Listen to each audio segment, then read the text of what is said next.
আজমিরি হক বাঁধনকে আমরা দেখছিলাম এবং অনেক আলোচিত হয়েছিলেন তখন এই সময়, অনেক আক্রমণের শিকার হয়েছিলেন, এখনও হন।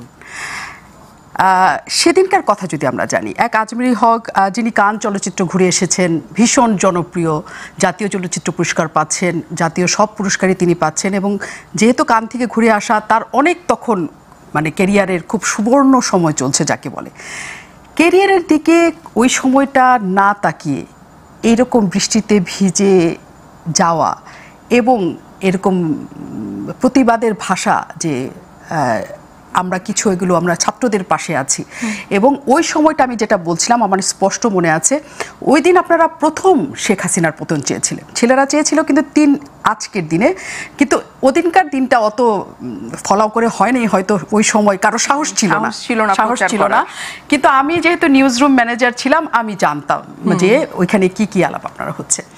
শুরুতে আপনার কাছ থেকে আমি শুধু জানতে চাই যে ওই যে মানে একদম কেরিয়ারের সবচেয়ে স্বর্ণ সময় পার করার মেয়েটা হঠাৎ করে কেন মনে হলো যে আমি এই জায়গায় যাব? আগের থেকেই পরিকল্পিত ছিল, কেউ উদ্বুদ্ধ করেছিল, নাকি এটা শুধু নিজের তাড়না ছিল?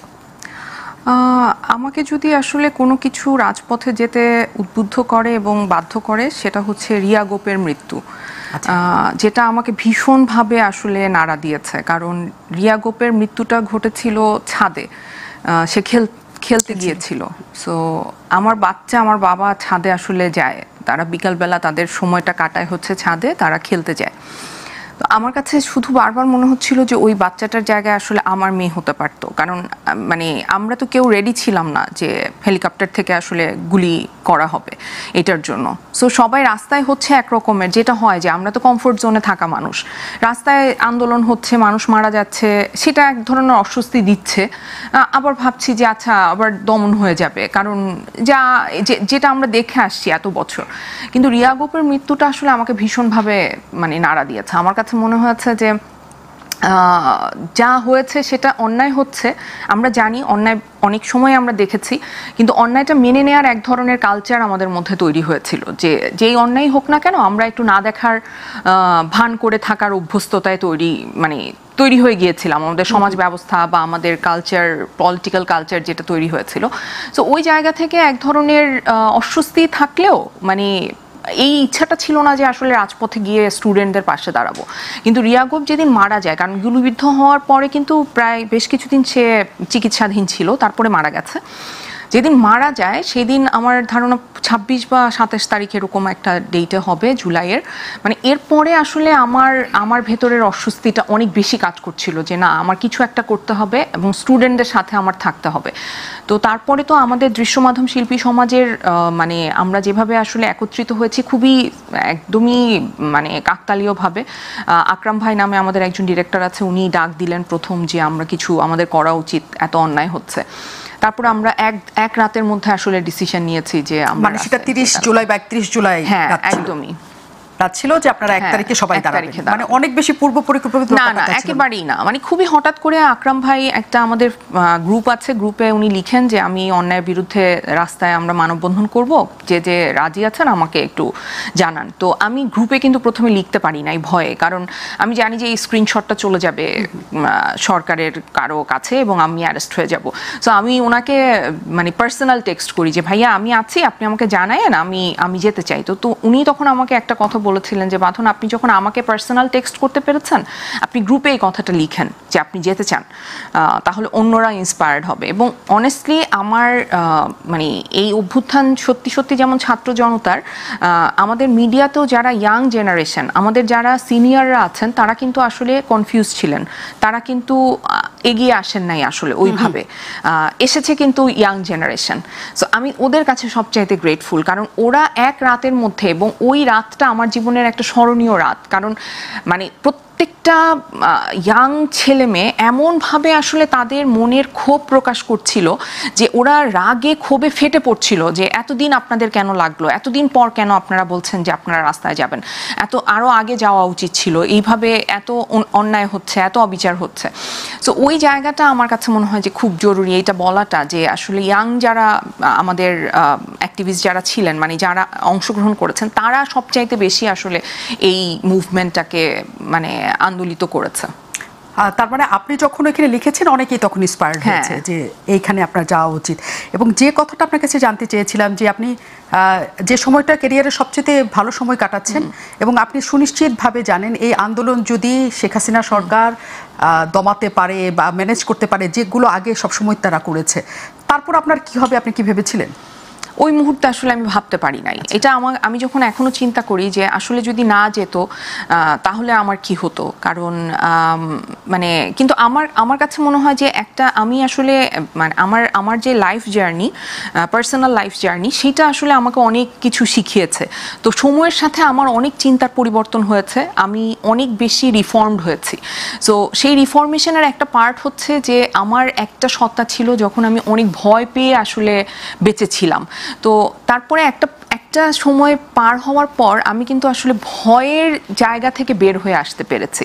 আমার তখন মনে হয়েছে যে না, আমার আসলে সত্যটা বলতে হবে, আমার আসলে আমার অধিকারটা চাইতে হবে, আমার স্বাধীনতা আমাকেই রক্ষা করতে হবে। সো এই যে জিনিসগুলো, এগুলো কিন্তু আমি উইথ টাইম শিখেছি। আপনার এই কথাটা শুনতে শুনতে আমি আপনার কাছে আবার আসবো। আপনাদের যেমন একটা গ্রুপের মাধ্যমে আপনারা জানতে চেয়েছিলেন যে কে কে যাবেন, আমাদের প্রতিবাদ করা উচিত, আরেকজনেরও আরেকটা গ্রুপ ছিল, সেটা আলো আসবে এই নামে গ্রুপ ছিল, এবং সেখানেও অনেক কিছু তখন হচ্ছিল। সেই পর্বে পরে আসি। গোলাম মাওলা রনি আমাদের সাথে আছেন, আমরা আলোচনায় তাকে নিয়ে নিই।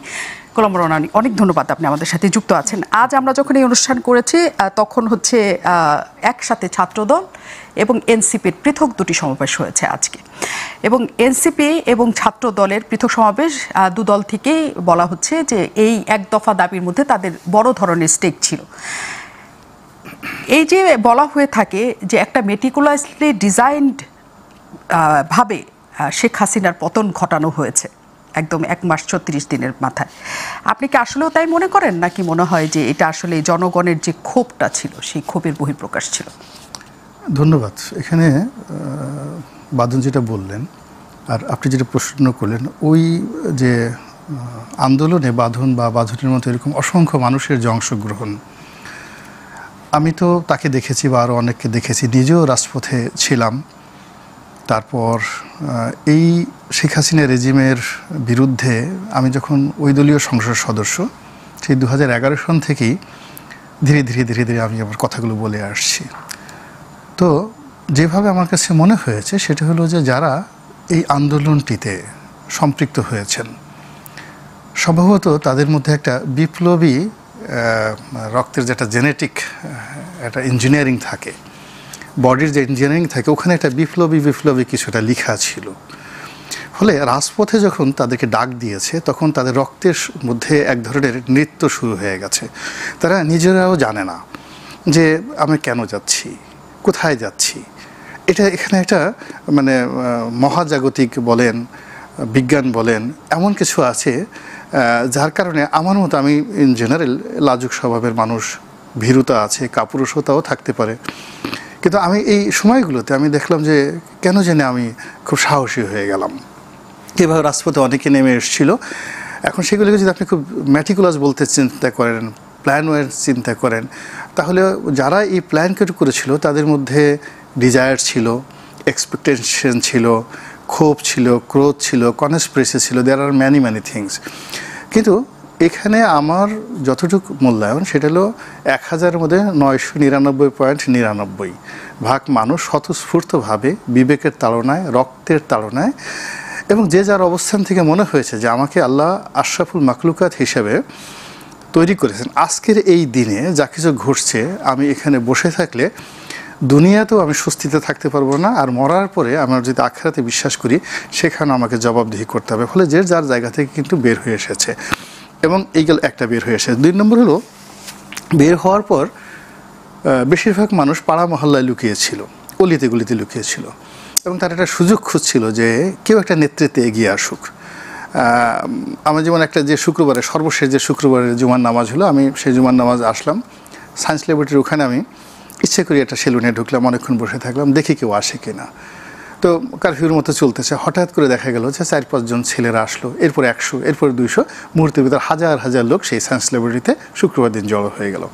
তো এরকম অসংখ্য মানুষ, এখন এই যে আমার মতো একজন মানুষ যে সেলুনে বসেছিল, আমার সঙ্গে আরও 100-150 লোক বসেছিল, তারা আবার সামনে এগিয়ে আসলো, এসে এইভাবে একটা জমায়েতের মধ্যে আমি তো এখানে কোনো ম্যাটিকুলাস কোনো কিছু দেখতে পাই না।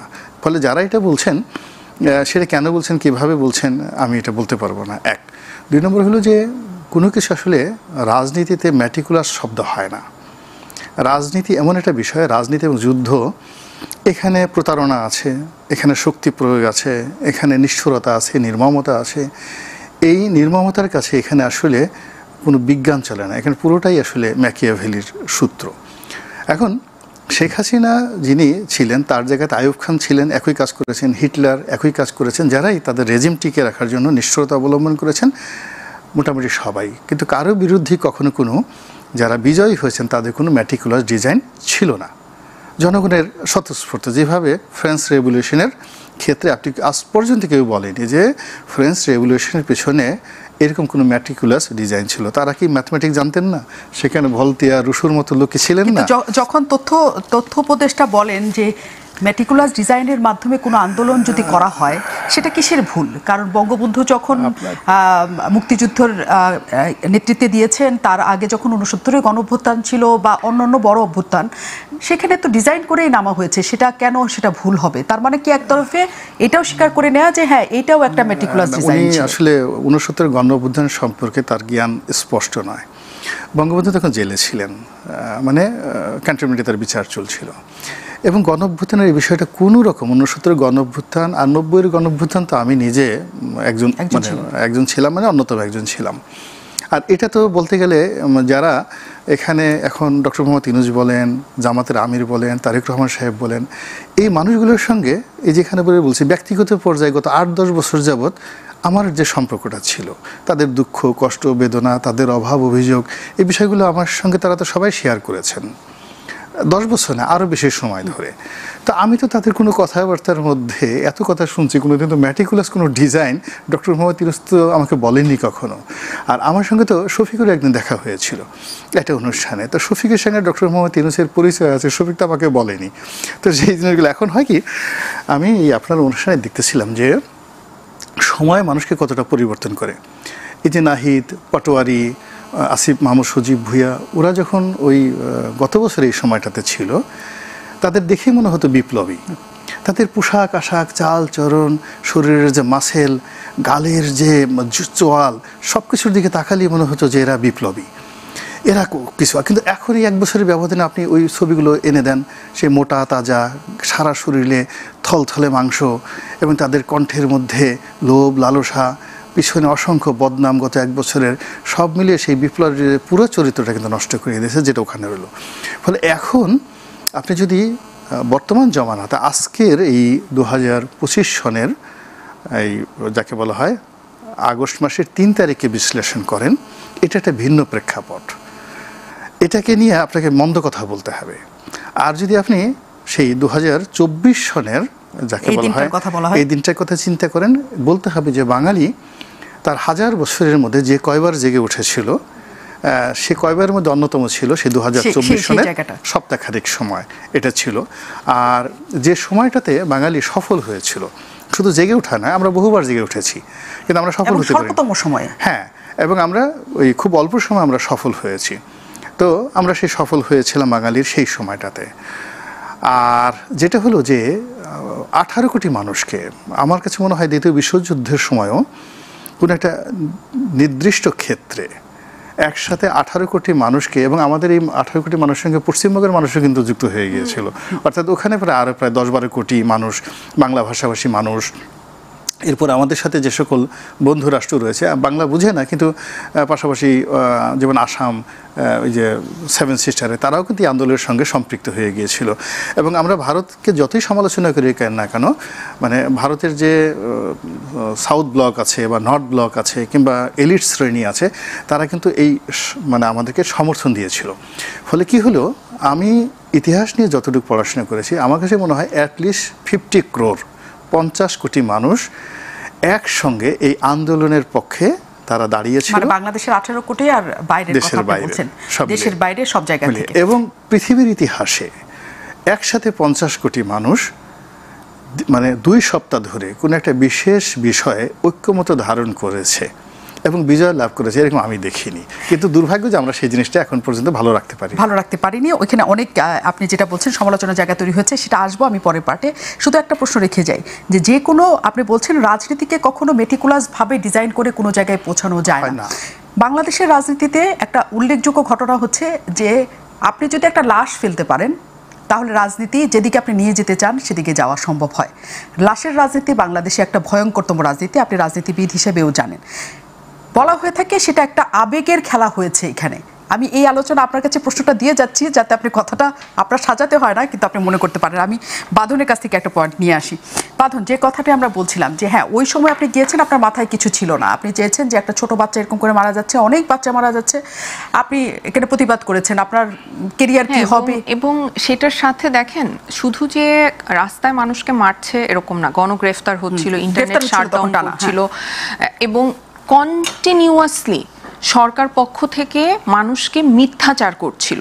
এইটাই হচ্ছে মূল পয়েন্ট। আপনি যে জিজ্ঞেস করেন আমি কি করেছি, আমি তো একটা প্রতিবাদী করেছি, ওইটা ছিল মূল পয়েন্ট। এবং কেন কিভাবে এটা হয়েছে, টাকার বিনিময়ে নাকি টাকা ছাড়া, এবং স্নাইপারদের দ্বারা গুলি করে লাশ ফেলা হয়েছে যে কথাটা বলা হয়ে থাকে, ফেলে ওইটাকে একটা ইমোশনাল জগৎ তৈরি করা হয়েছিল, এই ধারণাও তো আছে। সেটাও কতখানি সত্যি। লাশের রাজনীতি এই দেশে খুবই বড়, যে কোথাও যদি একটা মৃত্যু নিশ্চিত করা যায় তাহলে সেই রাজনীতি যেদিকে ইচ্ছে সেদিকে নিয়ে চলে যাওয়া যায়। আর সেখানে যদি কোনো ছাত্রদের মৃত্যু হয় সেটা আরও ভয়ঙ্কর জায়গায় নিয়ে চলে যাওয়া যায়। এবং এই মৃত্যুকে কেন্দ্র করে যেটা তৈরি করা হলো, যে বলা হয়ে থাকে আওয়ামী ঘরানার লোকজন বা একটা শ্রেণী বলে যে এটি আসলে এমন করে প্ল্যান করা হয়েছে যেহেতু বাংলাদেশের মানুষ খুবই আবেগপ্রবণ এবং তাদের সন্তানরা তাদের কাছে অনেক বড় কিছু, সবার কাছে। আমার সন্তান যদি রাস্তায় না মারা যায় তারপরও আমি সেটাতে আবেগ আপ্লুত হই। ফলে ওই ঘটনাটাকে নেওয়া হয়েছে মানুষকে জাগিয়ে তোলার জন্য, ক্ষুব্ধ করানোর জন্য। আপনার কি সেটা মনে হয় কিনা? না, আমার সেটা মনে হয় না। আওয়ামী লীগ এখনও তাদের বোধোদয় হয়নি। এত অধঃপতনের পর এবং এত দুর্বিপাক, ন্যাচারাল ডিজাস্টার বলেন আর মানব সৃষ্ট ডিজাস্টার বলেন, মূলত আওয়ামী লীগের যে পতনটা তো ঘটেছে আল্লাহর গজবে, এতে কোনো সন্দেহ নেই। আর এই গজবের সঙ্গে মানুষের সৃষ্ট গজব তো আছে, কিন্তু সেটা খুব অল্প পরিমাণ। এই সময়ের পরে মানুষ এরকম বিপদে পড়লে সাধারণত মানুষের মধ্যে একটা আর্ত উপলব্ধি হয়। তো দুর্ভাগ্যজনক হলো যে আওয়ামী লীগের মধ্যে সেই আর্ত উপলব্ধির যে জায়গাটা আমি দেখতে পাচ্ছি না, যেটা আমাদের রাজনীতির জন্য আগামী দিনে খুবই একটা অশনি সংকেত। পরিবর্তন হচ্ছে না। আপনি গিয়ে দেখুন বিএনপি এখন আপনি তাকে বলতে পারছেন না যে দেয়ার ওয়াজ এ খাম্বা, দেওয়ার এ হাওয়া ভবন, that was a bad term. তারা বলতেছে না, ওই বিষয়টা তারা স্বীকার করছে না। আপনি যদি জামাতের কথা চিন্তা করেন, তারা বলবে যে না, ৭১ আমরা যেটা করেছিলাম সেটা ঠিকই করেছিলাম, ঘুরিয়ে পেঁচে কথাবার্তা বলে। আবার আমরা বাচ্চা ছিলাম। আবার এখন দেখেন এত বড় একটা দুর্ঘটনা। আপনি ধরুন আওয়ামী লীগ যে কথাগুলো বলতে চায় যে ম্যাটিকুলাস ডিজাইন অনুযায়ী বিভিন্ন জায়গাতে ব্রাশ ফায়ার করে, স্নাইপার রাইফেল দিয়ে ছেলে মেয়েদেরকে মেরে বা লোকদেরকে মেরে তারা একটা পাবলিক সেন্টিমেন্ট তৈরি করেছে, ভালো কথা। কিন্তু যেগুলো সাবেক স্বরাষ্ট্রমন্ত্রীর কথা মতো যে ঘটনাগুলো ঘটেছে, যেভাবে লাশ পুড়িয়ে ফেলা হয়েছে, যেটার ভিডিও ফুটেজ রয়েছে, এটা তো জামাতের লোক করেনি, এটা তো বিএনপির লোক করেনি। সাভারে যে ঘটনাগুলো ঘটেছে, ঢাকাতে যে ঘটনাগুলো ঘটেছে, ট্যাঙ্ক ভরে ভরে, সেই গাড়ি ভরে ভরে, বস্তা ভরে ভরে লাশ পুড়িয়ে যে ঘটনা ঘটিয়েছে, তার জন্য কি আওয়ামী লীগ অনুশোচনা করবে না? এটা কি ধরনের কথা? তো যার জন্য আমি আমার ক্ষুদ্র অভিজ্ঞতা যেটা বলি যে লাশের রাজনীতি সব জায়গাতেই সেন্টিমেন্টাল এবং এটা রাজনীতিতে উত্তেজনা তৈরি করে। কিন্তু ম্যাটিকুলাস ডিজাইনে সেটা সরকার হোক কিংবা বিরোধী দলের হোক, তারা লাশ ফেলে জীবনে সফল হয়েছে আমি এরকম সিঙ্গেল উদাহরণ দেখি না। যদি তাই হতো তো মুসলিনও তো সফল হতো, হিটলারও তো সফল হতেন। আবার যদি লাশ ফেলে রাজনীতিতে কেউ রাজা হতে পারতেন, তাহলে তো সিরাজ শিকদার হতে পারতেন, জাসদ হতে পারতো, চারু মজুমদারের নকশাল হতে পারতো, তারা তো কেউ হতে পারেননি। এখানেও একই অবস্থা। এখানে আসলে যেটা হয়েছে, আমাদের এই বাংলাদেশে যদি আপনি ৫২ লাশের কথা চিন্তা করেন, ৫২তে যে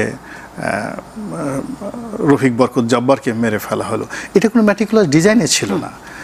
কিংবা নূর হোসেনের উপর যে গুলি চালানো হলো, এর সাথে অনেক খুন করেছে হয়তোবা, কিন্তু ওই নূর হোসেনের হত্যাকাণ্ডটা আসলে তার ম্যাটিকুলাস ডিজাইনের মধ্যে ছিল না, কিন্তু ঘটনাটা ঘটে গেছে। এখানেও যে হত্যাকাণ্ডগুলো হয়েছে, যে হত্যাকাণ্ডগুলো আমাদেরকে খুব আবেগ তাড়িত হয়ে পড়েছে, এটা আমি বলবো যে ম্যাটিকুলাস ছিল না। ইভেন বাঁধন যেটা বললেন যে হেলিকপ্টার থেকে যে মেয়েটাকে গুলি করে যাকে বলা হয় হত্যা করা হয়েছে নির্মমভাবে, যা তাকে রাজপথে নামিয়ে এনেছে, এটা আমার কাছে মনে হয় না যে ওই মেয়েটাকে টার্গেট করে গুলি করা হয়েছে। It's a cause of action. তারা অপকর্ম করছিল, অপকর্ম করতে করতে তাদের হাত বেড়ে গেছে, পা বেড়ে গেছে, তাদের নফস বেড়ে গেছে, এবং তারা এটাকে কোনো অপরাধী মনে করেনি, করতে গিয়ে একটা ঘটনা বা দুর্ঘটনা ঘটে গেছে। এইভাবে আসলে পুরো একটা জিনিস হয়ে গেছে। আমি আপনাকে একটা কথা বলি, যে আগে যেটা বললাম যে আমাদের দেশে রাজনীতির দার্শনিক নাই বললেই চলে। আমি তো এই জগৎটার সঙ্গে আছি ছাত্র রাজনীতি সেই অনেক আগের থেকে, 82-83 সন থেকে, আর জাতীয় রাজনীতি করছি 2001 সন থেকে। এই সমাজের এমন কোনো লোক নেই যারা বড় রাজনীতিবিদ যাদের সঙ্গে আমার সম্পর্ক হয়নি। কিন্তু পলিটিক্যাল ধর্মতত্ত্ব, যেটাকে বলা হয় থিওলজি, আর পলিটিক্যাল ফিলসফি, বিশ্বাস করেন কারোর মধ্যে এই দুটো টার্ম আপনি জিজ্ঞাসা করেন যে what is political theology and what is political psychology and philosophy, শীর্ষ নেতৃবৃন্দ যারা আছে, আপনাকে যদি আধা ঘন্টা এখানে কথা বলতে পারে, আমার এই দুটো হাত আপনার এখানে, আপনি এখানে হাতুড়ি দিয়ে পিটিয়ে আমার 2-3টা আঙ্গুল ভেঙে দেবেন। তো এই নলেজ দিয়ে আসলে ম্যাটিকুলাসলি ডিজাইন হয় না, এই নলেজ দিয়ে আসলে কোনো কিছু না। তারা জাস্ট একটা সারপ্রাইজিং শব্দ, এটা বললে মনে হয় মানুষের মনে করবো যে আমার অনেক পাণ্ডিত্য আছে, অনেক জ্ঞান আছে। আপনি বিশ্বাস করেন একটা স্বৈরাচারী শাসন ব্যবস্থাতে, ধরুন শেখ হাসিনার জমানাতে যে সকল পুলিশ কর্তা, যে সকল সামরিক বেসামরিক কর্মকর্তা অপকর্ম করেছেন, এটা কি এখন বন্ধ হয়েছে? বন্ধ হয়নি। আচ্ছা, তাহলে ওই যে পুলিশের আইজি রাজবন্দি, সমস্ত বড় বড় কর্মকর্তারা পালিয়ে বেড়াচ্ছে, এই 1 বছর আগে ঘটনার পরে এই লোকগুলো এই কাজ কেন করে? অবাক করার ব্যাপার হলো, এই যে স্বৈরাচারের অধীনস্থ যারা লোকজন, তারা কেন বারবার একই ভুল করে, এটা নিয়ে ইন 1943-তে একটা গবেষণা হয়েছে। এবং জার্মানির যখন হিটলার পাওয়ারে, তখন বোন হোয়েমার নামক একজন খুব বিখ্যাত দার্শনিক ছিলেন, তাকে অ্যারেস্ট করা হলো। অ্যারেস্ট করার পর তিনি জেলখানাতে গিয়ে দেখলেন যে কোনো কাজ নেই, করবো না, এটা রাজনীতি একটু চিন্তা করি। তিনি বললেন যে এই জাতি, জার্মান জাতি, গত 1000 বছর ধরে সারা পৃথিবীর মধ্যে শ্রেষ্ঠতম জাতি। এরা পেট্রোল ইঞ্জিন আবিষ্কার করেছে, এরা ডিজেল ইঞ্জিন আবিষ্কার করেছে, এরা জুতা আবিষ্কার করেছে। এই যে পুমা এডিডাস, এর যে বাবা, এই যে পুমার যে বাবা, এর প্রথম জুতা আবিষ্কার করেছে।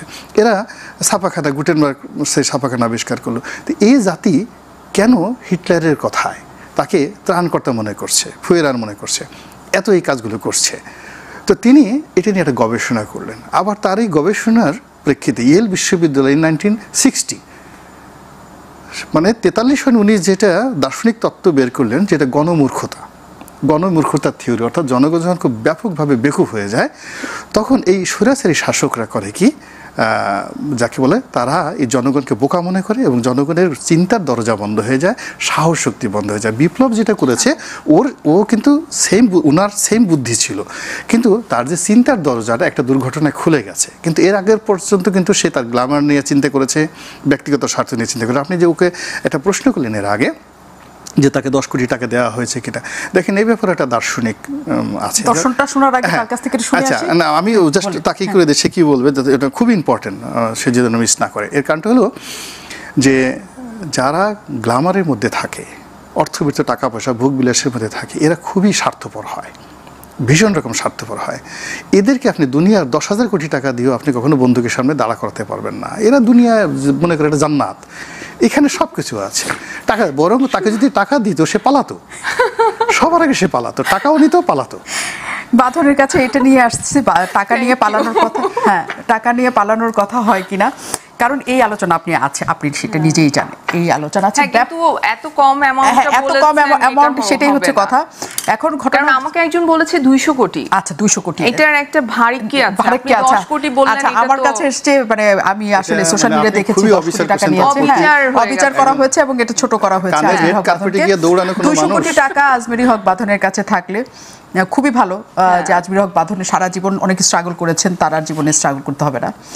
যে জটিলতাটা আসলে আপনাকে নিয়ে তৈরি হয়েছে, সেটা হচ্ছে আওয়ামী লীগ আমলে যারা বড় হয়েছে তারা হচ্ছে আওয়ামী লীগের প্রোডাক্ট। মানে আমি সাদাসিধেভাবে, আমি এতদিন 1 বছরে যা কিছু বুঝলাম, আওয়ামী লীগের আমলে বড় হওয়া মানে আওয়ামী লীগের খেয়ে পড়ে বড় হয়েছে।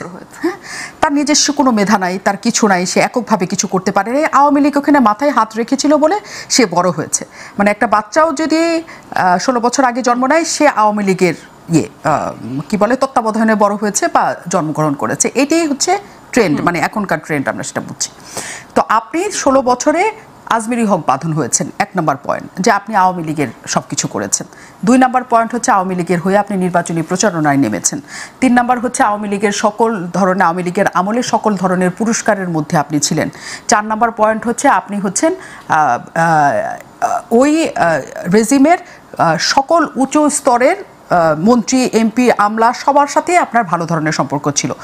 এই এতগুলি কারণে আওয়ামী লীগ মনে করে আপনি তাদের মানুষ। আপনি তাদের মানুষ হয়ে কেন ওই আন্দোলনে গেলেন, এটা তাদের মূল ক্ষোভের জায়গা। আর দ্বিতীয় একটা ক্ষোভের জায়গা হচ্ছে যে এই যে আপনারা যাওয়ার কারণে অনেক মানুষ সেখানে উদ্বেলিত হয়েছে, উচ্ছ্বসিত হয়ে সেখানে যোগ দিয়েছে। এই 2টা পয়েন্টে আপনার কিছু বলার আছে কিনা? তাদের মানুষ হয়ে কেন গিয়েছেন এবং আপনাদের দ্বারা যে এত মানুষ সেখানে উৎসাহিত হলো, সেটা নিয়ে আপনার কোনো কিছু বক্তব্য আছে না? আমাদের দ্বারা যে মানুষ উৎসাহিত হয়েছে এটা একেবারে সত্যি কথা। সেটা আমি রাস্তায় যেহেতু ছিলাম আমি জানি, কারণ মানুষ এসে এসে আমাকে বলে গেছে। ইভেন কিছুদিন আগে আমার একটা সিনেমা রিলিজ হয়েছে ঈদে, আমার সিনেমা দেখতে আসছে মানুষ, তারা সিনেমার কথা যেরকম বলছে আমাকে এসে এটাও বলে যাচ্ছে যে আপু আপনি যখন গিয়েছেন তখন আমাদের ভিতরে ওই সাহসটা এসেছে, আমাদের মনে হয়েছে যে আপনি মোশাররফ করিম, সিয়াম, মানে যেটা হয় যে আমাদেরকে তো মানুষ পর্দায় দেখে। ভাইয়া যেটা বললেন যে এই মানুষগুলোকে আপনি মানে কোটি কোটি টাকা দিয়েও আসলেই কথা বলাতে পারবেন না, বিকজ আমরা কমফোর্ট জোনে থাকি। আমরা তো আসলে যখনই থাকি না কেন আমরা তো, আমাদের তো একটা কমফোর্ট জোন আছে। যেই সরকারি আসুক সে আমাদের সাথে এমন কিছু করবে না যদি আমরা যে তাদের সাথে কিছু না করি, তাই না? আমরা আমাদের জায়গাটা কিন্তু খুবই সিকিউর। সো ওই জায়গা থেকে যখন আমরা গিয়েছি এটা মানুষকে অবশ্যই অনুপ্রাণিত করেছে রাস্তায় আসতে, এইটা একটা কথা। আরেকটা হচ্ছে যে আমি আমার জীবনে আসলে যা কিছু অর্জন করেছি একান্তই আমার অর্জন। এটা আসলে কারো পৃষ্ঠপোষকতার অর্জন না। আমি রেহানা মারিয়াম নূর করেছি, যেটা করে আমি এশিয়া প্যাসিফিক স্ক্রিন অ্যাওয়ার্ড পেয়েছি, যেটা পুরো এশিয়ার মধ্যে আমি বেস্ট অ্যাক্ট্রেস হয়েছি। তারপরে যদি বাংলাদেশ জাতীয় চলচ্চিত্র পুরস্কারে আমাকে যদি জাতীয় চলচ্চিত্র পুরস্কার না দেওয়া হতো তাহলে সেটা তাদের জন্য লজ্জার হতো, সেটা আমার জন্য কোনো না পাওয়া হতো না। বিকজ যে মেয়েটা এশিয়াতে বেস্ট অ্যাক্ট্রেস হয়েছে, পুরো এশিয়াতে, শুধু এরকম না যে একটা পার্টে, সো সেই মেয়েটাকে আমি জাতীয় চলচ্চিত্র পুরস্কার দিব না, সেটা আসলে তাদের ব্যর্থতা হতো। সো আমি একবারই জাতীয় চলচ্চিত্র পুরস্কার পেয়েছি, সেটা রেহানা মারিয়াম নূরের জন্য। আমি এর পরে বা আগে কখনোই কোনো পুরস্কার পাইনি, এবং আমি 2বার মেরিল প্রথম আলো অ্যাওয়ার্ড পেয়েছি, যেটাও আমি পেয়েছি গুটি নামে একটা সিরিজের জন্য। গুটি নামে সিরিজের জন্য এবং রেহানা মারিয়াম নূরের জন্য, এবং দুটোই আমার অসাধারণ কাজ। কেউ যদি আমাকে বলে যে না তুমি আসলে কাজটা ঠিক করে করো নাই, তারপরও লবিং করে পেয়েছো, এটা আমাদের এখানের অনেক অ্যাক্টর অ্যাক্ট্রেসরা পেয়েছেন, অনেকবার যারা পেয়েছেন তাদের মধ্যে বেশিরভাগই কিন্তু মানে যারা বলতে পারেন যে আমার 6 বার 7 বার 5 বার ন্যাশনাল অ্যাওয়ার্ড আছে, তারা কিন্তু বেশিরভাগই লবিং এর মাধ্যমে পেয়েছে। সো আমার এই লবিংটা ছিল না। তবে আমি অনেক গ্রেটফুল আওয়ামী লীগ সরকারের কাছে, কারণ আমি ওই সরকার আমলে আমার মেয়ের গার্ডিয়ানশিপ পেয়েছি, যেটা বাংলাদেশের ইতিহাসে না, যেটা পুরো সাবকন্টিনেন্টের মধ্যে কিন্তু এটা একটা রেয়ার ভার্ডিক্ট ছিল। সো আমি ডেফিনেটলি গ্রেটফুল, এবং ওই গ্রেটফুল থাকার কারণে, এবং আরেকটা হচ্ছে যে আমি ক্ষমতার কাছাকাছি থাকতে চেয়েছিলাম, কারণ আমার যে প্রাক্তন স্বামী ছিল সে আর্মিতে জব করতো, এবং তার যে ব্যাচমেটরা ছিল তারা সবাই প্রত্যেকটা সংস্থার তখন প্রধান, এবং তারা আমাকে সেই সংস্থাগুলো থেকে থানার মাধ্যমে বিভিন্নভাবে বিভিন্ন সংবাদের মাধ্যমে আমাকে নানানভাবে হেনস্থা করছিল। সো আমার কাছে মনে হয়েছে যে আমার বেঁচে থাকার, এই দেশে টিকে থাকার একমাত্র উপায় হচ্ছে ক্ষমতার কাছাকাছি থাকার। এবং তখন আমি 2018-র যে নির্বাচন, তখন ওই নির্বাচনী প্রচারণা আমি 2018-তেই আমার বাচ্চার গার্ডিয়ানশিপও পেয়েছি। সো আমি ডেফিনেটলি গ্রেটফুল এইটার জন্য, কিন্তু আমার কোনো রকমের ক্যারিয়ারের প্রাপ্তিতে কোনো রকমের গ্রেটফুলনেস আমার এই সরকার কেন কোনো সরকারের কাছে নাই। বিকজ রেহানা মারিয়াম নূর বা গুটি যে কারণেই আমি অ্যাওয়ার্ড পেয়েছি, এটা যদি কেউ চ্যালেঞ্জ করতে পারে যে ওকে মানে এটা তুমি পাওয়ার যোগ্য না, ওই পয়েন্টে আপনি যে জায়গায় বলছেন যে আওয়ামী লীগের কাছে আপনার কৃতজ্ঞতা বোধ আছে। হ্যাঁ, অবশ্যই আছে, কারণ ওই সময় আপনাকে ওই সরকার আমলে, ওই সরকার আমলে, কারণ আপনি আপনার মেয়েটাকে নিজের করে পেয়েছেন, আপনাকে সমর্থন দিয়েছে, অভিভাবকত্ব দিয়েছে, অনেক বড় ব্যাপার। মানে আমরা হয় কি একটা জিনিসের মানে প্রাপ্তিটা তো নানা ক্ষেত্রে থাকে। একটা হয় আমি টাকা পেয়েছি, একটা হচ্ছে আমি প্লট পেয়েছি, একটা হচ্ছে আমি বড় বড় বিজনেস পেয়েছি, একটা হচ্ছে আমি আমার সন্তানকে পেয়েছি। হ্যাঁ, ডেফিনেটলি। আরেকটা গ্রুপ ছিল আলো আসবেই বলে, এবং তারা ওইখানেও নির্দেশনা দিচ্ছিল কেমন করে এটা দমন করা যায়, নানা কিছু করা যায়, এবং তারা আসলে এখন এই দেশের কোথাও নাই। তারা বেশিরভাগই বাইরে, কোনো কাজ করতে পারছে না, নানা জায়গার জন্য চলে আসছে। এই যে একটা জায়গায় যে এই যে পক্ষ বিপক্ষ হয়ে যাওয়া শিল্পী সমাজের, পক্ষ বিপক্ষ হওয়া যায়, রাজনীতিতে তো পক্ষ বিপক্ষ থাকে শিল্পী সমাজের, তারপরে যখন এরকম পর্যায়ক্রমে এগুলো পরিবর্তিত হবে, তখন শিল্পীরা আসলে কি অবস্থার মধ্যে যে পৌঁছাবে? এরকম কি পালাবদল হবে, একদল দেশে থাকবে আরেকদল দেশের বাইরে চলে যেতে হবে? এই পরিস্থিতি আসলে এই বৈষম্য তৈরি হলো কিনা বা বিভেদটা আমাদের তৈরি হলো কি? তখন ওই যে আলো আসবেই একটা গ্রুপ ছিল, সেটা নিয়ে প্রচুর হয়েছে, সেখানে পানি ছুঁড়ে মারার কথা হয়েছে, দমন করতে কীভাবে করা হবে, সেখানে সেই গ্রুপের মধ্যে আছে, তারা কেউ এখন আর দেশে নাই, চলে গেছে। এই যে একটা জায়গা তৈরি হয়েছে, মানে আমি বাঁধনের কথার মধ্যে বলি যে মানে কখনো যদি পর্যায়ক্রমে এমন অবস্থা আসে যে বাঁধনও থাকতে পারবে না, মানে পরিস্থিতিটা এমন জায়গায় তৈরি, কিন্তু এমন জায়গায় কি আসলে তৈরি হওয়ার কথা ছিল? যেটা অন্যায় সেটা প্রতিবাদ করার ক্ষমতা সবারই থাকা উচিত একসাথে, কিন্তু এই পরিস্থিতি কি এই দেশে হবে আসলে আপনি মনে করেন? ধন্যবাদ মুন্নি। আমি বাঁধন যেটা বললেন তার সঙ্গে একটু অ্যাড করি, বিকজ তাকে নিয়ে যে ট্যাগ দেওয়া হচ্ছে হয়তো সেটা আপনার জন্য, আমার জন্য, আরও অনেকের জন্য প্রযোজ্য হতে পারে। যেমন ধরেন আমি আওয়ামী লীগের সংসদ সদস্য ছিলাম, তো সেখান থেকে বিএনপিতে এলাম। কেন এলাম এটা নিয়ে নানা কথা, আমি কেন আওয়ামী লীগের বিরুদ্ধে বলছি, তো এখানে আমার কি কোনো কৃতজ্ঞতা বোধ নেই? এখন সেই সেম প্রশ্নটা ধরেন আপনি ঘুরিয়ে ফিরে তার ক্ষেত্রেই করেছেন, আমাকে দিয়ে উত্তর দিলেই ওটা একটু বুঝতে পারেন। আমার কাছে যেটা মনে হচ্ছে যে ধরুন বাঁধন এর মতো মোর দ্যান 100 গ্ল্যামারাস নারী এবং পুরুষ তারা এই মিডিয়া জগতের আওয়ামী লীগের পেছনে ঘুরেছে। এদের মধ্যে কারো ব্রেন ছিল, বিউটি ছিল না, কারো বিউটি ছিল, ব্রেন ছিল না। তারপরে সবাইকেই যাকে বলা হয় আওয়ামী লীগ অবারিতভাবে অনেক কিছু দেওয়ার চেষ্টা করেছে। এখন বাঁধন হতে পেরেছে কয়জন? যেহেতু অন্য সবাই বাঁধন হতে পারেনি, তাহলে বাঁধনের মধ্যে যে এক্সেপশনটা, সেই এক্সেপশনের কারণেই সে একই সঙ্গে কৃতজ্ঞ এবং একই সঙ্গে সে বিদ্রোহী হয়েছে, যেটা পরিবারের মধ্যে হয়। আমার ক্ষেত্রে একই অবস্থা। অনেকে আমাকে বলে যে আপনাকে মনোনয়ন দেওয়া হয়েছে, আপনি না হলে, শেখ হাসিনা না হলে কি আপনি আজকের এই পর্যায়ে আসতে পারতেন? তা আমি বললাম যে দেখেন, সন্তান তো হয়, পিতার সাথে অনেক সময় সন্তান জনপ্রিয় হয়ে যায়। এখন স্বাধীনতার পরে শেখ হাসিনা সেই 86 থেকে এই পর্যন্ত অন্তত 3,500 সংসদ সদস্যকে মনোনয়ন দিয়েছেন। আপনি কয়জনের নাম বলতে পারেন? তো সবাই তো গোলাম মোল্লা রনি হতে পারেনি, কারণ গোলাম মোল্লা রনিকে যদি 3,500 লোকের সাথে ইকুয়াল করা হয় তাহলে তো হবে না। 2 নম্বর হলো যে আমি দলীয় যে কর্মকাণ্ড, আদর্শ, সেটাকে আমি মানব, কৃতজ্ঞ থাকব, কিন্তু শেয়ার মার্কেটে চুরি হলো, রাহাজানি হলো, এই যে ইলিয়াস আলী গুম হলো, আমি এটা কেন মানতে যাব? আমি কেন এখানে চুপ থাকব? আমাকে বলেন। আমি প্রথম বললাম যে এই যে কাদের মোল্লাকে অন্যায়ভাবে ফাঁসি দেওয়া হলো, সে 2000 হওয়ার সঙ্গে সঙ্গে বললাম এই কাদের মোল্লা সেই কাদের মোল্লা নয়। এটা যেদিন ফাঁসি হবে সেদিন আমি এই কথা বলেছি, আমি তখন সংসদ সদস্য, সিটিং সংসদ সদস্য, যে এই কাদের মোল্লা সেই কাদের মোল্লা নয়। তো এটার জন্য আমাকে সমালোচিত হতে হয়েছে। তো একটা সময় দেখলাম যে সেখানে থাকতে থাকতে যখন মানে পুরো রুমটা খুব বেশি গরম হয়ে গেল, তো আমার কাছে মনে হলো যে আনএক্সপেক্টেড জায়গায় আনহ্যাপি হয়ে থাকার চাইতে বরং একটা ভিন্ন প্ল্যাটফর্মে চলে যাওয়াটা বুদ্ধিমানের কাজ।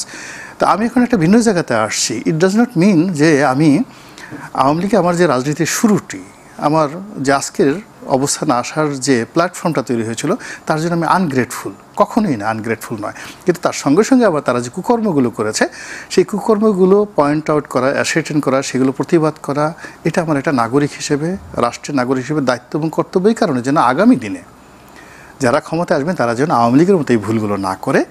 আমরা বিভিন্ন অ্যাঙ্গেল থেকে যে সমাজকে দেখেছি, সেই প্রেক্ষিতে আমাদের কাছে মনে হচ্ছে এই প্রতিবাদ করাটাও আমাদের জন্য ফরজ, আর তার সঙ্গে সঙ্গে কৃতজ্ঞতা থাকাটাও ফরজ। আর যারা এই কৃতজ্ঞতা এবং এই যে বিদ্রোহ করা, প্রতিবাদ করা, এই দুটোকে একত্র করতে পারে না, তারা মোরাললেস আওয়ামী লীগের মতোই আবার নতুন আওয়ামী লীগ হওয়ার জন্য তাদের শরীর, মন, মানসিকতা পুরো রেডি করে বসে আছে। এই কথাটাই আমি বাঁধনকে জিজ্ঞেস করতে চাই।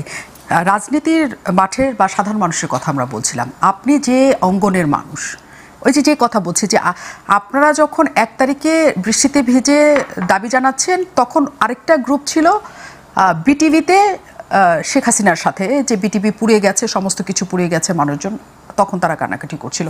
কাজে স্পষ্টতই সেখানে দুটো ভাগ ছিল। কাজেই এখনকার যে পরিস্থিতি আছেন, আপনার অঙ্গনের মানুষ দ্বারা আপনি কি অ্যাকসেপ্টেড, প্রেসড করা, মানে আপনাকে অনেক বেশি শ্রদ্ধা করে, নাকি তাদের কাছ থেকেও আপনি নানাভাবে নিগৃহীত হন? আসলে আমার কলিগরা আমাকে ভীষণ বাজেভাবে অ্যাটাক করেছে, যারা আওয়ামী লীগের সাপোর্টার। তারা তো চলে গেছে, এখন যারা আছে তারাও এখন অনেকে আছে দেশে। আসলে এই সিচুয়েশন যেভাবে আপনি ভাবছেন এরকম না, অনেকেই দেশে আছেন এবং যদিও তাদের কিছু সমস্যা ফেস করতে হয়েছে 5ই অগস্টের পরে, কিন্তু তারপরে এখন তারা আছেন, নিরাপদেই আছেন হয়তো। আর অনেকে দেশের থেকে চলে গেছেন, তাদের আগে থেকে বিদেশের পাসপোর্ট ছিল বা থাকার মতো অবস্থান ছিল বলে চলে যেতে পেরেছেন, কিন্তু সবার তো আসলে ওই অবস্থাটা নাই। সো অনেকে দেশেই আছেন আসলে। আর আমাকে খুব নোংরাভাবে অ্যাটাক করা হয়েছে, এখনো করা হচ্ছে, অনেকেই করছে যারা আওয়ামী লীগের সাপোর্টার আছেন।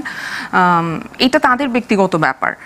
এটা আমি মনে করি যে এটা একান্তই তাদের ব্যক্তিগত ব্যাপার, যে তারা আসলে মানুষের সাথে কিভাবে বিহেভ করবে, তারা কি কথা বলবে, তাদের আচরণ কি হবে, এটা তার ব্যক্তিগত ব্যাপার।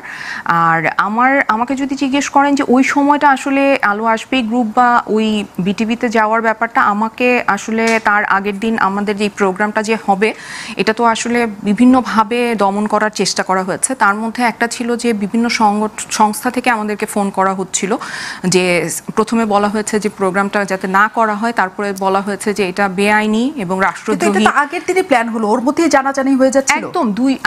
আমরা আসলে 29 তারিখে প্ল্যান করেছি, 30-31 তারিখে আমাদের মিটিং হচ্ছিল, এর মধ্যে জানাজানি হয়ে গেছে।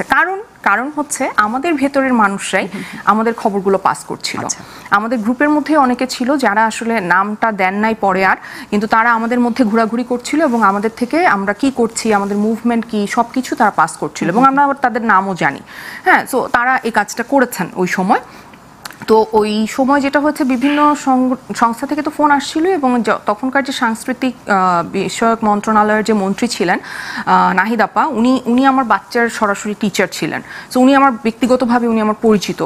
তো উনি আমাকে আসলে কয়েকবার ফোন করেছেন এবং তারা, আমি জানতে পেরেছি যে তারা রাত 11টায় আসলে ঠিক করেছে যে তারা বিটিভিতে যাবে, বিকজ যাতে আমাদের প্রোগ্রামটা আসলে না হয়, যাতে বেশিরভাগ শিল্পী ওদের প্রোগ্রামে চলে যান। কিন্তু যেটা ফরচুনেটলি আমি বলবো যে আসলে ওই সময় বাংলাদেশের সিচুয়েশন এমন ছিল, বা মিডিয়াতে যারা যারা ছিল, তারা এমন একটা সময়ের ভেতর দিয়ে যাচ্ছিল যে আমরা জাস্ট এক রাতের মধ্যে বললাম না 1000-এর উপরে মানুষ জয়েন করেছে আমাদের গ্রুপে। তো আমরা যখন বৃষ্টির মধ্যে ওখানে দাঁড়িয়েছি, আমরা ভেবেছি যে কত 20-30 জন বা 40 জন মানুষ হবে খুব বেশি হলে, কিন্তু এরকম 300-400-500 মানুষ হয়ে যাবে, মানে এইটা আমাদের কল্পনাতেও ছিল না। সো সবাই আসলে আমাদের এখানে জয়েন করাতে আমাদের এইটা আসলে খুব বেশি প্রচার পেয়েছে সোশ্যাল মিডিয়াতে বা টিভিগুলোতে, চ্যানেলগুলোতে আমাদের এটা প্রচার পেয়েছে। যদিও টিভি চ্যানেলগুলো ওভাবে দেখানো হচ্ছিল না, কিন্তু তারপরও সোশ্যাল মিডিয়া তো আসলে অনেক টিভি চ্যানেলেও দেখানো হচ্ছিল, ছোট করে, অত বড় করে না, কারণ অনেক আন্দোলন হচ্ছিল তখন, অনেক আন্দোলন হচ্ছিল সবকিছু। আর এমনিতেও গণমাধ্যম আমার কাছে মনে হয়েছে তখন কিছুটা অন্ধত্ব গ্রহণ করেছিল, কিছুটা প্রেসারেও ছিল। সো যার জন্য ওইভাবে আসলে কেউ জানতে পারে নাই যে কি হচ্ছে, কিন্তু আমাদের মিডিয়ার ভেতরের মানুষরা কিন্তু আসলে ওই দলটাতে, আমাদের গ্রুপটাতেই জয়েন করেছে। সো যারা ওখানে যে গিয়েছেন, এটা তাদের কিন্তু ব্যক্তিগত ব্যাপার। আমার কাছে মনে হয় যে মানে কেউ কাউকে যার যার থাকার কথা, কিন্তু এই কারণে তাদেরকে কোনো বিপদে পড়তে হবে, বা তাদেরকে আসলে যেটা আমাদের হয়েছে, অনেক আর্টিস্টের নামে মিথ্যা হত্যা মামলা হয়েছে, সেটার কিন্তু আমি আসলে ভীষণভাবে নিন্দা জানাই এবং এটার আমি অবশ্যই প্রতিবাদ জানাই, কারণ তাদের এই খুনের সাথে কি সম্পৃক্ততা, এবং এর মধ্যে একজনকে কিন্তু অ্যারেস্টও করে ফেলা হয়েছিল। সো এই ধরনের কর্মকাণ্ড কিন্তু হচ্ছে, যেটা আমাকে আসলে ভীষণভাবে কষ্ট দেয়। কারণ এই কথায় নিশ্চয়ই আপনি আসবেন যে আমরা তো আসলে এখন হ্যাপি কিনা, এখন সুখী কিনা, এই প্রশ্নে আসি। সত্যি আমি এই প্রশ্নে আসবো। গোলাম মনোয়ার রনি, আসলে এটা আওয়ামী লীগের তরফ থেকে বা আওয়ামী লীগ ঘরানার মানুষের কাছ থেকে এটা একটা মেটিকুলাসলি ডিজাইনড একটা অভ্যুত্থান বলা হয়ে থাকে। এটা জামাত শিবির থেকে শুরু করে সবাই এটার মধ্যে একটা উত্থান ঘটেছে। সে আলোচনাতে নিশ্চয়ই আপনাদের সাথে করব যে ছাত্রদের সাথে আসলে লিডিং পর্যায়ে, নেতৃত্বের পর্যায়ে জামাত শিবিরের সবাই ছিলেন এবং ওটা একটা রাজনৈতিক অভ্যুত্থান ছিল, জনমানুষকে উদ্বুদ্ধ করে। কিন্তু যাই হোক না কেন, সেই উত্থানের পরে, এই 1 বছর কাটানোর পরে যে আশা নিয়ে আপনি গিয়েছিলেন যে আমরা চাই না আর এই ধরনের শাসন, এখন কি সেটা পাচ্ছেন কিনা? সেটার না, প্রথমত যে এরকম একটা পরিস্থিতি হবে ডক্টর মোহাম্মদ ইউনূসের এই জমানাতে, এটা আমি 2014 সনে বলেছিলাম যে আওয়ামী লীগ যেভাবে রাজনীতি করছে তাতে প্রতিপক্ষের ব্যাকবোন ভেঙে দিচ্ছে। রাজনৈতিক নেতৃত্ব দেওয়ার মতো যে সাহস শক্তি দরকার, ফাইন্যান্সিয়াল স্ট্যাবিলিটি দরকার, মন মানসিকতা দরকার, এই যে লিডার, তার ভিতরে একটা অ্যাটিটিউড থাকবে। এখন লিডারকে যদি আপনি পেছনে দাবড়াতে থাকেন আর সে যদি পালাতে থাকে, দৌড়ে থাকে, একবার গর্তের মধ্যে একবার ওটার মধ্যে, তাহলে সে আর যাই হোক না কেন সে লিডার হয় না। তো একটা কর্তৃত্ববাদী শাসন 10 বছর ধরে এত জুলুম অত্যাচার করে এই একটা পলিটিক্যাল লিডারশিপ আপহোল্ড করবে এরকম অবস্থা রাখেনি। আপনি দেখেন এখানে শীর্ষ নেতৃবৃন্দ যারা আছেন, বাস্তবতা হলো তারেক রহমান সাহেব তো এখন পর্যন্ত দেশের বাইরে আছেন। কেন? উনি সাহস করে আসতে পারছেন না। এই ঘটনা ঘটার আগ পর্যন্ত জামাতের আমির কোথায় ছিলেন, জামাতের নেতারা কোথায় ছিলেন? সব পলাতক ছিলেন। ডক্টর মোহাম্মদ ইউনূস কোথায় ছিলেন? পলাতক ছিলেন। উনি ওখানে বসে শিখতে পারছিলেন না যে উনি আসবেন কি আসবেন না। তো এই অবস্থাতে এদের হাতে একটা রাষ্ট্র ক্ষমতার মতো একটা স্পর্শকাতর বিষয় থাকলে তারা সুন্দর মতো চালাতে পারবেন না। এর মধ্যে আমরা দেখতে পেয়েছি আজমির হক বাঁধন যে আপনি নিজের সোশ্যাল হ্যান্ডেলেই বারবার নানা রকমের হতাশার কথা লিখেছেন, প্রতিবাদের কথা লিখেছেন, দুঃখের কথা লিখেছেন যে এই দেশটা আপনি চান নাই, এরকম করে চান নাই, এরকম করে হোক। মানে গোলাম বলরানি বলছে এরকমই হওয়ার কথা ছিল। আপনি কি অন্যরকম কিছু ভেবেছিলেন যে অন্যরকম কিছু হবে?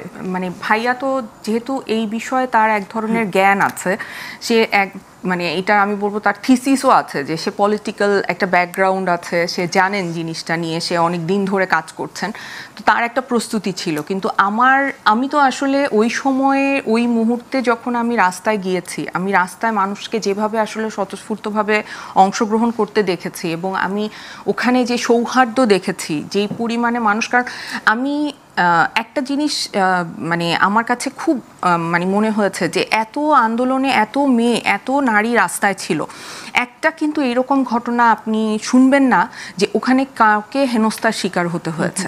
সো কেন? কারণ হচ্ছে আমরা এত সেফ ফিল করেছি রাস্তায়। সো ওই রকম একটা সিচুয়েশন দিয়ে যখন আসলে একটা সরকারের পতন হয়েছে এবং নতুন একটা সরকার গঠিত হবে, এবং আমার কাছে তো আসলে আমি মানে সাধারণ মানুষের পক্ষ থেকে আমি বলতে পারি যে আমি একটা সাধারণ নাগরিক হিসেবে বলতে পারি যে আমার কাছে মনে হচ্ছে যে আচ্ছা, ডক্টর মোহাম্মদ ইউনূস অ্যাটলিস্ট মানে উনি ওই লোভী মানুষটা হবে না যে ক্ষমতায় এসে ক্ষমতার লোভ করবে কিংবা টাকার লোভ করবে কিংবা আসলে সরকার দেশটাকে ঠিক করে চালাতে পারবেন না।